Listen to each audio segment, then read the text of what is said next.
घरगुती weight loss करायचा असेल तर तुम्हाला घरच्या आहारामध्ये भाकरीचं प्रमाण वाढवलं तर चालतं. चपातीच्या ऐवजी चपाती बंदच केली पाहिजे असं काय नाही. जेवणामध्ये तुम्ही 4 वेळा जरी भाकरी घेतली, एका भाकरीत अंदाजे 100 कॅलरीज आहेत. 4 भाकरीच्या 400 कॅलरीज होतील. त्याच्याबरोबर काय करायचं आहे, दुधी भोपळा, कोबी, भेंडी, पालक ह्या भाजीचा वापर करायचा आहे. ह्याच्यामध्ये कॅलरीज कमी असतात. पण ह्याच्यामध्ये शेंगदाण्याचं कूट, खोबरं किंवा तुम्ही तेल कमीत कमी, शेंगदाणा हे वापरूच नका. कमीत कमी तेलाचा वापर करा.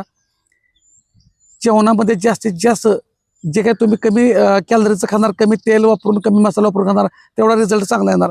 4 वेळा जर एक भाकरी खाल्ली, थोड्या थोड्या ह्यातल्या भाज्या खाल्ल्या, अंडी पांढरं खायचं आहे.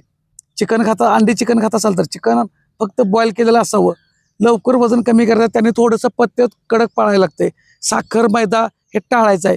पाणी दिवसभरामध्ये अंदाजे 3 ते 7 लिटर प्यायचं आहे. दिवसभरा मात्र हालचाली पाहिजेत.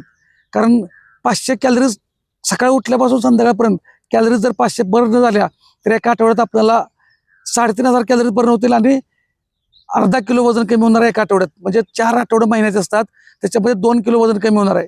आणि हेच जर आपण दिवसाला 1000 कॅलरीज बर्न केल्या तर दिवसभरामध्ये 1000 कॅलरीज, आठवड्याच्या 1 किलो वजन कमी होणार आहे. महिन्यात 4 किलो वजन कमी होणार आहे. फक्त हे पथ्य पाळा व्यवस्थित, फक्त कॅलरीज बर्न करण्यावरती भर द्या. धन्यवाद.